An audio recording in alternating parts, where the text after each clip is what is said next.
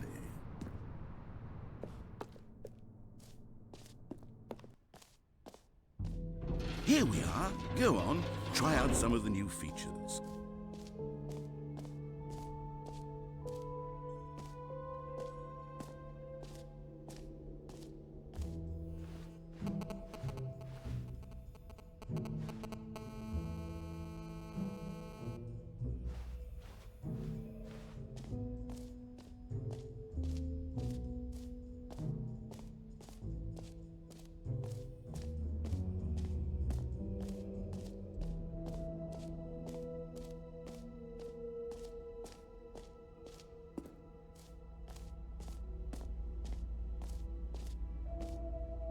Stanley, here's an idea that I'm truly fond of. It's never been done before in a video game.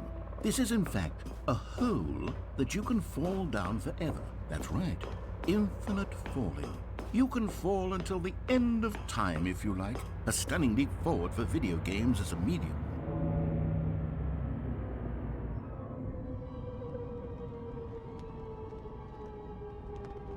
You see, isn't it wonderful? One of my more ingenious concoctions, if I do say so. Now then, since you've gotten to see the infinite hole, you can press the teleport button to pop back up to the top, and we can continue onward. Now, I don't mean to be a bummer, but I do recommend you use the teleport button to go back to the top. Maybe do it on the sooner rather than later spectrum of things.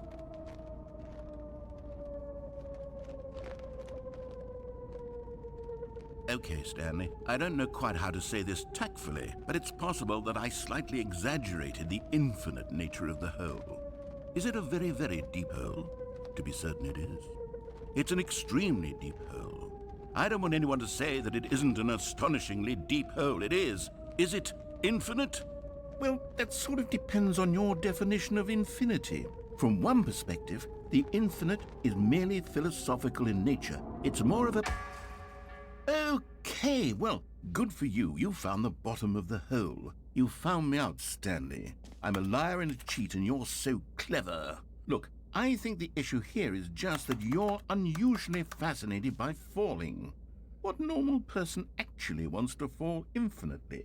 I figured the hole was as deep as anyone would actually need. Don't you put this on me. Maybe you're the problem. Look, things got a little heated there. I think we both said some things we didn't mean. Why don't we just put all this behind us and agree to just call the hole mostly infinite? If that works for you, then go ahead and press the teleport button to warp up to the top of the hole and we can move on. I'll just be up here when you're ready. Great. Now, I'm very excited to show you even more of my ideas for the sequel.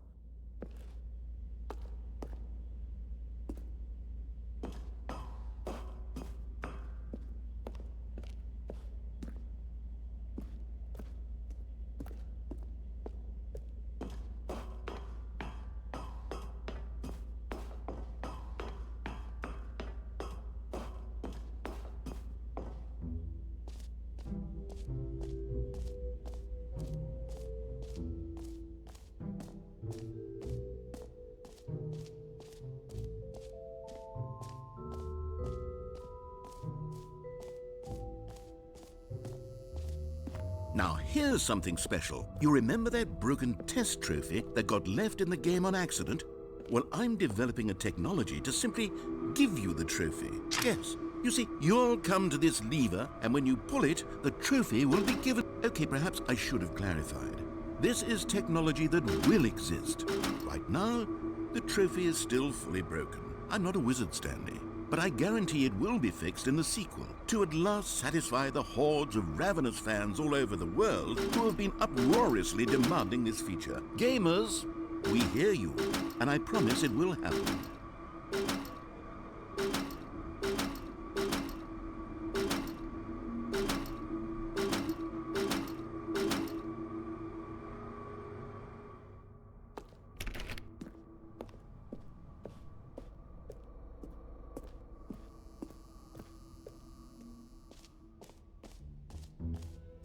What else? What other exhibits haven't we seen yet?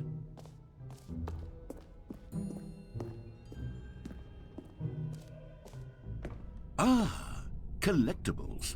Now it's a real video game. In the Stanley Parable 2, you'll run around gathering up these miniature Stanley figurines. And what's truly innovative is that there will be no reward for collecting all of them. I don't want to stifle the intrinsic joy of watching a number go up. You simply collect all of them, and then you move the hell on with your unremarkable life.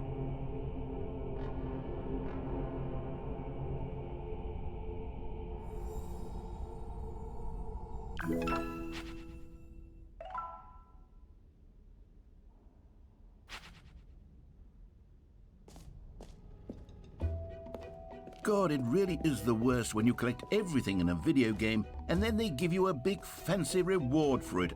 Calling it the Stanley Parable 2 is just so much catchier than Ultra Deluxe, don't you think? Ultra Deluxe? What does it even mean? But the oh goodness, Stanley, this is fairly awkward. I hate to do this, but before you leave, you really should go to the bucket exhibit. You see, there's a surprise I was going to spring on you later, and it involves the bucket. And I really do hate to break the illusion, but it's important that you go see the bucket, okay? All right, I'll get out of your hair now.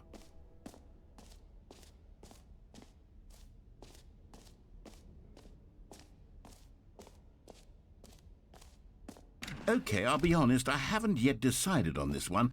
I think that in the new version, the office could use a bit of decoration, like balloons. But I'm undecided on Get Well Someday and Happy 12th Birthday. Which would you go with?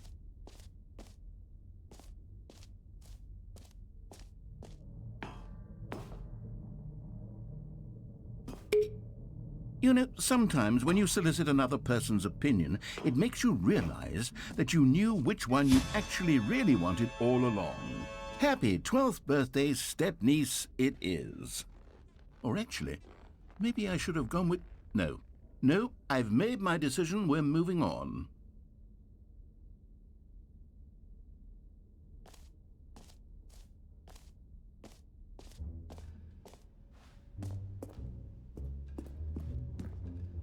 A common complaint of the Stanley Parable was that it was confusing and paradoxical, that it engendered a chaotic sense of reckless despair in those who played it. Well, I'm happy to say that after much consideration, I've engineered a clever solution to this fundamental problem with the game. It's the Stanley Parable Reassurance Bucket. You see, Stanley, anytime you're holding the bucket, a sense of calm and ease will fill your mind and your heart. It's true. As long as you hold on to the bucket, the many disorienting contradictions of the Stanley Parable will feel perfectly normal and perhaps even comforting. You may even come to long for the gentle embrace of jarring cognitive dissonance while the bucket is in your arms. And to be honest, it's a much more convenient solution for me than actually redesigning the game to be less uncomfortable. Can you imagine what a pain in the ass that would be? Yes, the bucket is the perfect solution. Come on, give it a try.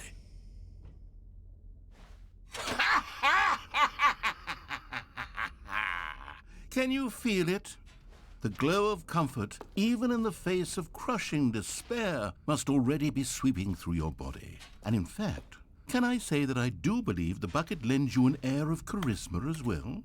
I think that just holding it has made you the slightest bit more attractive as a person. The benefits of the bucket seem to go on, don't they? All this and more await you in the Stanley Parable 2.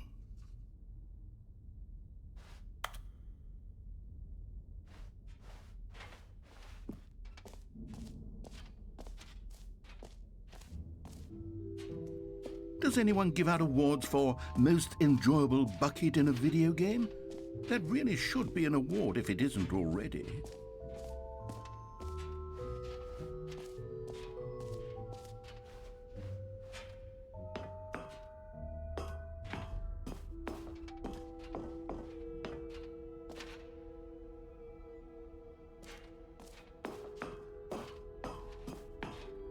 An epilogue would be fun, wouldn't it, Stanley? Yes, it would go at the end of the, well, we'll figure that out later. For the Stanley Parable 2, I asked myself, what do players really want? And of course, the first and most obvious answer is that they want to be individually recognized and validated as people. So with that in mind, my first addition to the game is this button which speaks the name of the... Sorry, I should have clarified. Right now, the button only says the name Jim. But of course, in the final game, this button will say your name, whatever name that is. Here, let's have you role-play as Jim to really simulate the full experience of this feature. Just play along. I promise you'll love it. Okay, here we go. Let's take a deep breath, clear your mind, forget whoever you are, and simply become a person named Jim. I want you to imagine yourself living as Jim, sleeping and... Jim. Whoa, hold on. I wasn't finished setting up the backstory. If you don't properly roleplay as Jim, then you'll never understand the impact of this button. Otherwise, it's just a stupid button that says somebody else's name. Okay, we're doing it again, and this time let me finish first. Now, allow yourself to become Jim. Jim. All right, fine, whatever. It's just a meaningless button that says Jim. Are you happy now? Get out of here. I'm done with this button. Why don't you go humiliate me in front of a different feature that I worked very hard on?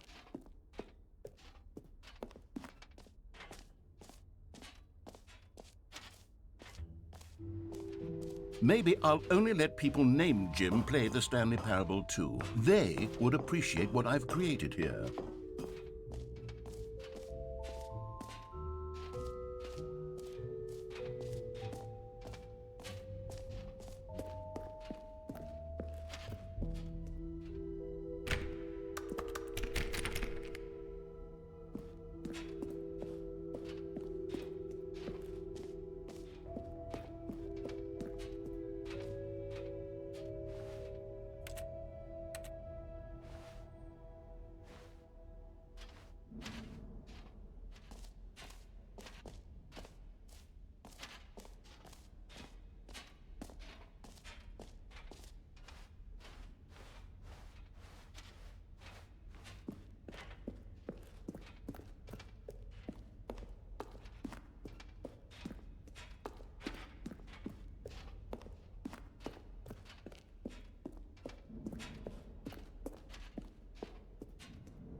So, Stanley, what do you think?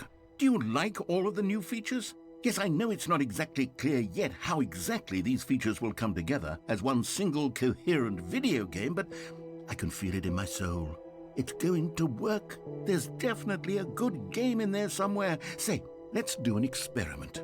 I'll arrange these new features together, and we'll see whether or not it coheres into a meaningful gameplay experience. Okay, are you ready? Here it is. I give you the Stanley Parable 2.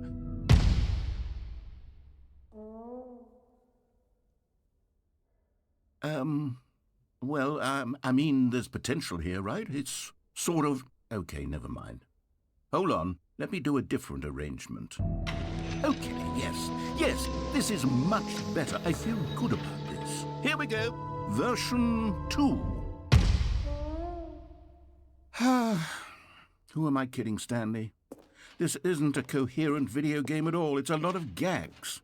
And I do very much enjoy creating gags, but they don't add up to anything.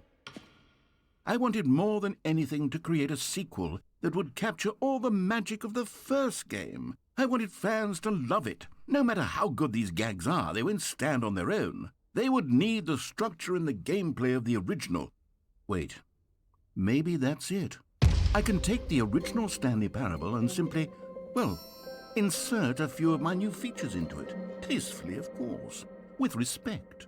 With care for the vision and integrity of the original game. Would it possibly work? I suppose it could. But it would need a really, really tremendous title screen. A title screen that says with bold and uncompromising conviction, "This is the Stanley Parable 2. Let me see if I can whip something up. All right, perfect. Go ahead. Take a look.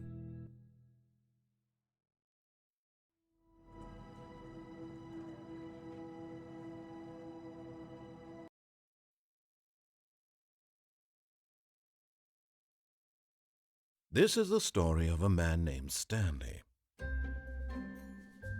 Stanley worked for a company in a big building where he was employee number 427. Employee number 427's job was simple. He sat at his desk in room 427 and he pushed buttons on a keyboard. Orders came to him through a monitor on his desk, telling him what buttons to push, how long to push them, and in what order. This is what employee 427 did every day of every month of every year. And although others might have considered it soul-rending, Stanley relished every moment that the orders came in, as though he had been made exactly for this job. And Stanley was happy. And then one day, something very peculiar happened. Something that would forever change Stanley. Something he would never quite forget. He had been at his desk for nearly an hour when he realized that not one single order had arrived on the monitor for him to follow. No one had showed up to give him instructions, call a meeting, or even say hi. Never in all his years at the company had this happened, this complete isolation. Something was very clearly wrong. Shocked, frozen solid, Stanley found himself unable to move for the longest time. But as he came to his wits and regained his senses, he got up from his desk and stepped out of his office. All of his co-workers were gone. What could it mean? Stanley decided to go to the meeting room. Perhaps he had simply missed a memo. Stanley felt the bucket calling to him, begging him to pick it up. Why was he not doing it? When Stanley came to a set of 2 open doors, he entered the door on his left. This was not the correct way to the meeting room, and Stanley knew it perfectly well. Perhaps he wanted to stop by the employee lounge first, just to admire it. The lounge was sublime, a work of art. What was it about this room that called so deeply and so personally to Stanley? Its grace, but eager to get back to business, Stanley took the first open door on his left. And so he detoured through the maintenance section, walked straight ahead to the opposite door, and got back on track.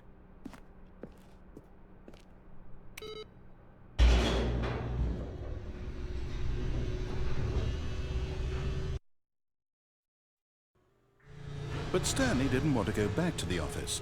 He wanted to wander about and get even further off track. So now in order to get back, he needed to go, from here, it's, left. Oh, no, it's to the right, my mistake.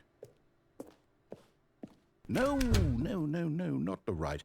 Why would I have ever said it was to the right? What was I thinking? It's clearly... Oh, dear, would you hold on for a minute, please? Now, let's see. We went down right, left, down, left, right. Yep, okay, yes. I've got it now. This story is absolutely, definitely this way.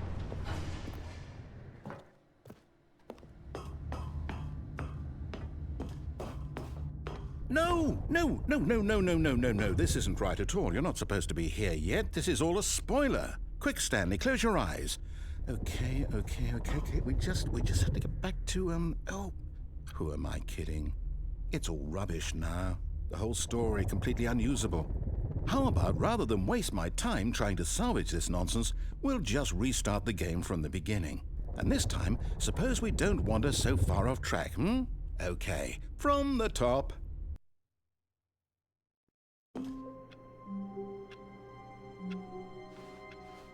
All of his co-workers were gone.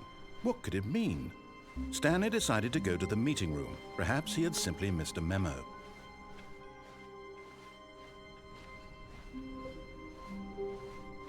When Stanley... Wait, what? No, I restarted. I swear I definitely restarted the game over, completely fresh. Everything should be... Oh, did something change? Stanley, did you change anything when we were back in that room with all the monitors? Did you move the story somewhere or... Hold on. Why am I asking you? I'm the one who wrote the story. It was right here just a minute ago. I know for sure that it's here somewhere. Okay, then. It's an adventure. Come, Stanley. Let's find the story.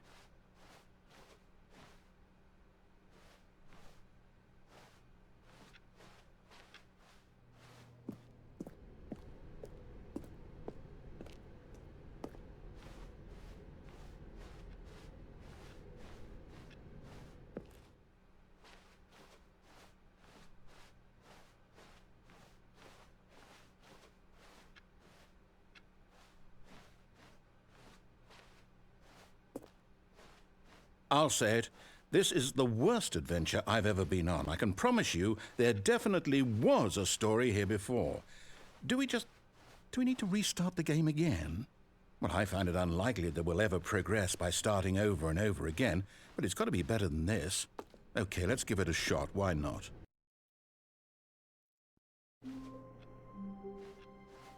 All of his co-workers were gone.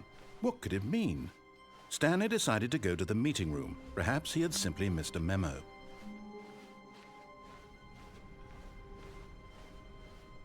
Okay, yep, it's worse. I might be remembering this wrong. It's possible the story is back where we just came from. Why don't we go back the other direction and see if we missed anything?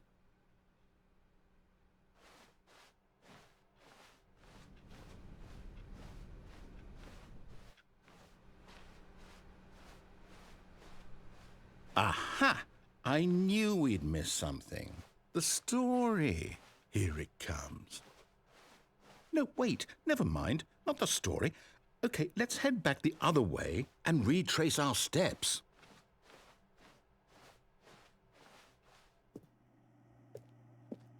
Now this... Well, I'll be honest, I don't recognize this place at all. Is this the story? I don't think so. I can't quite recall, but I believe my story took place in an office building. Is that correct? Do you remember, Stanley? Well, do you know what? Since I've completely forgotten what we were supposed to be doing, how about this? You win! Congratulations! I know you put in a lot of hard work, and it really paid off, so good job. Oh, no. No, I don't feel right about this at all. We both know you didn't put in any actual work for that win. Some people win fair and square, and this was not one of those situations. Okay, I'm getting weirded out by whatever this place is. I don't care what might happen this time. I have to restart. All right, I've got a solution. This time, to make sure we don't get lost, I've employed the help of the Stanley Parable Adventure Line. Just follow the line. How simple is that? You see, the line knows where the story is. It's over in this direction. Onward, Stanley, to destiny. Though, here's a thought. Wouldn't wherever we end up be our destination, even if there's no story there? Or to put it another way, is the story of no destination still a story? Simply by the act of moving forward, are we implying a journey such that a destination is inevitably conjured into being via the very manifestation of the nature of life itself? Okay, Stanley, I need to follow this train of thought for a minute. Just stick with me. Now, we can both agree that the nature of existence is in fact a byproduct of one's subjective experience of that existence, right? Okay, now if my experience of your existence rests inside of your subjective experience of this office, is this office, in fact, the skeleton of my own relative experiential mental subjective construct? Whoa. Hang on. That got a bit weird back there. Well, I'd like to apologize. Not sure where I was going with all that. You know what? I think what we need right now is a bit of music to lighten the mood.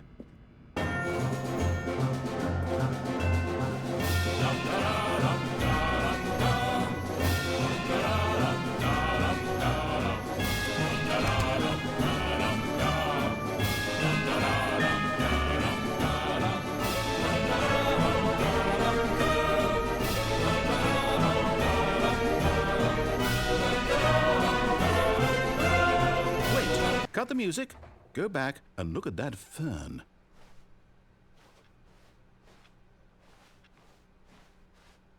Stanley, this fern will be very important later in the story. Make sure you study it closely and remember it carefully. You won't want to miss anything.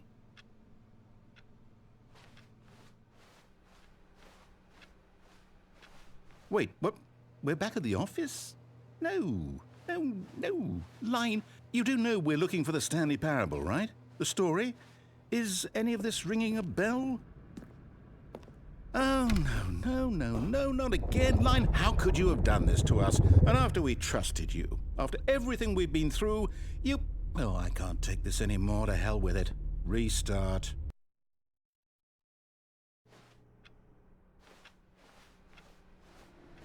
You know what, Stanley? I say forget the adventure line. What's it ever done for us? We're intelligent people, right? Why can't we make up our own story? Something exciting, daring, mysterious. Ooh, this all sounds perfectly doable. Why don't we simply start wandering in, well, I don't know. How about this direction? Now, yes, this is exciting. Just me and Stanley forging a new path, a new story. Well, it could be anything. What do you want our story to be? Go wild. Use your imagination. Whatever it might be, Stanley, I'm ready for it. Oh, no, not you again. Stanley, I'd also like to veto the line from having any role in our awesome new story. No lines or monitor rooms. Just don't acknowledge it, and we should be fine.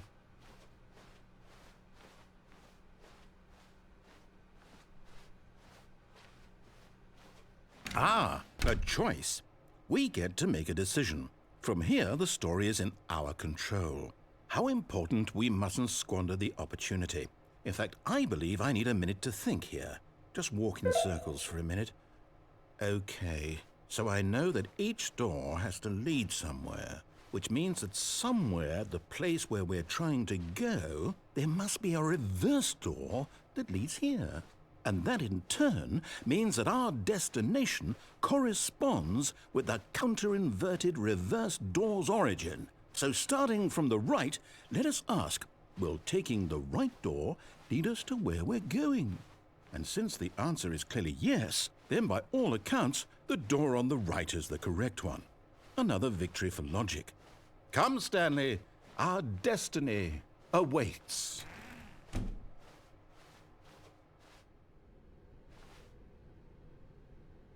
Oh, hold up, what's this? The confusion ending. You're telling me that's what this is? It's all one giant ending? And we're supposed to restart the game, what, eight times? That's really how all this goes? It's all determined?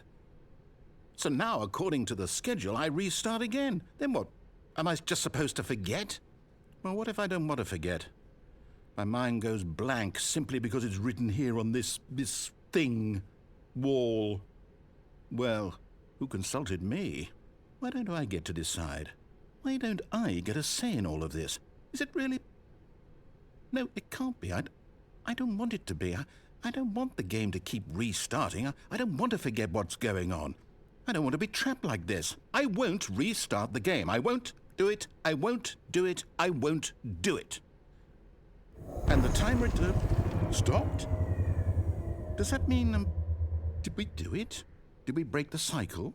The, whatever it is that made this schedule? How would we even know? Will someone come for us? Will something happen? So, okay. I guess now we just wait, you know. I suppose in some way that this is a kind of story, wouldn't you agree? I'm not quite sure if we're in the destination or the journey, though they're always saying that life is about the journey and not the destination, so I hope that's where we are right now. We'll find out, won't we? Eventually. Well, in the meantime, if you...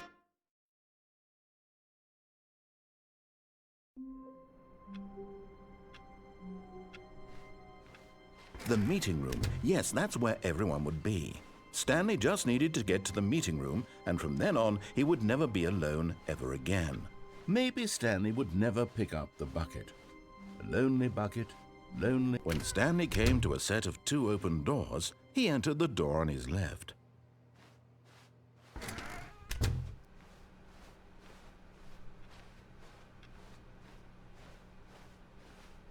Yet there was not a single person here either. Feeling a wave of disbelief, Stanley decided to go up to his boss's office, hoping he might find an answer. Coming to a staircase, Stanley walked upstairs to his boss's office.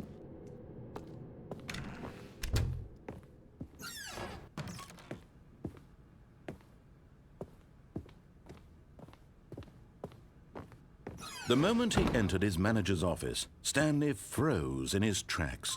Not a living soul anywhere. Stanley was in such a rush to get through the story as quickly as possible, he didn't even have a single minute to just let the narrator talk.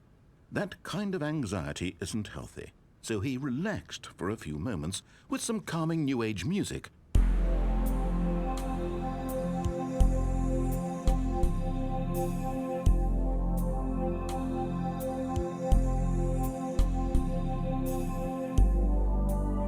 Feeling soothed and rejuvenated, Stanley calmly walked forward into the opened passageway.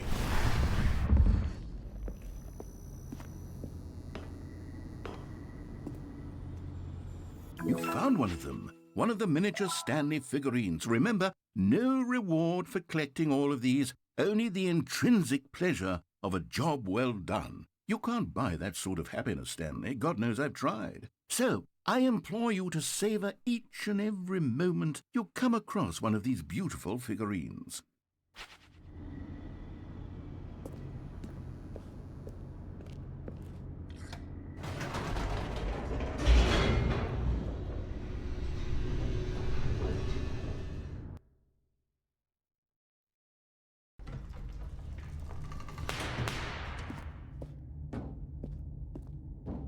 Stanley walked straight ahead through the large door that read Mind Control Facility.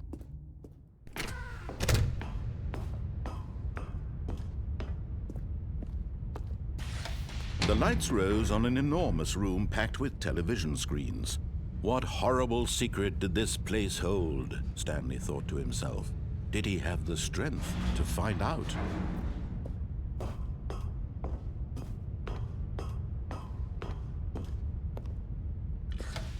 Now the monitors jumped to life, their true nature revealed. Each bore the number of an employee in the building, Stanley's co-workers. The lives of so many individuals reduced to images on a screen, and Stanley, one of them, eternally monitored in this place where freedom meant nothing.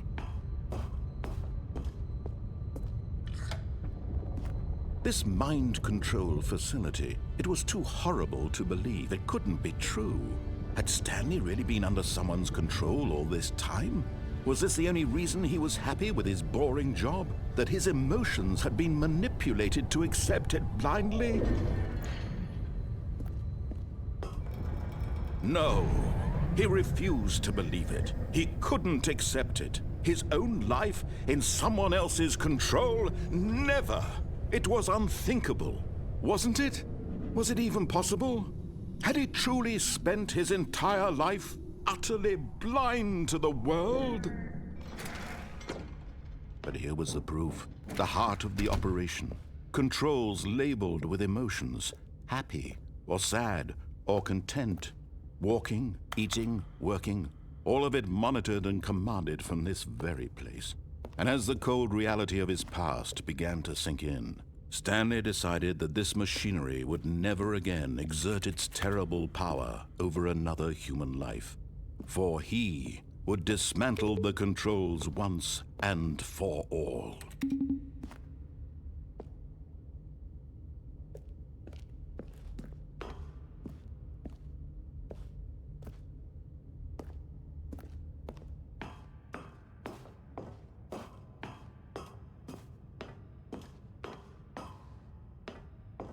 And when at last he found the source of the room's power, he knew it was his duty, his obligation, to put an end to this horrible...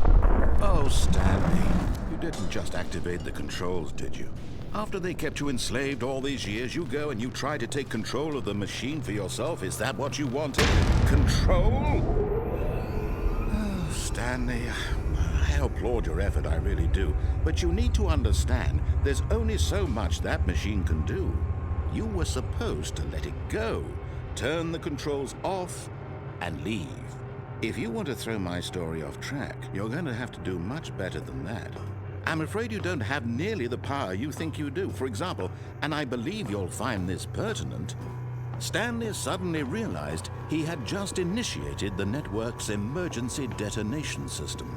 In the event that this machine is activated without proper DNA identification, nuclear detonators are said to explode, eliminating the entire complex. How long until detonation then? Let's say, 2 minutes.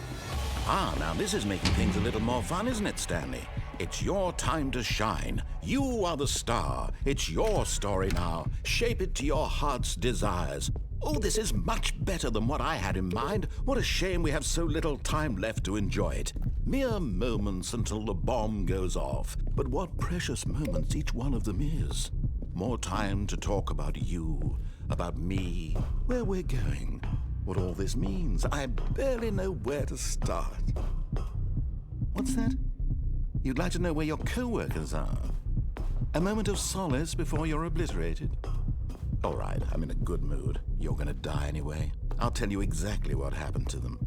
I erased them. I turned off the machine. I set you free.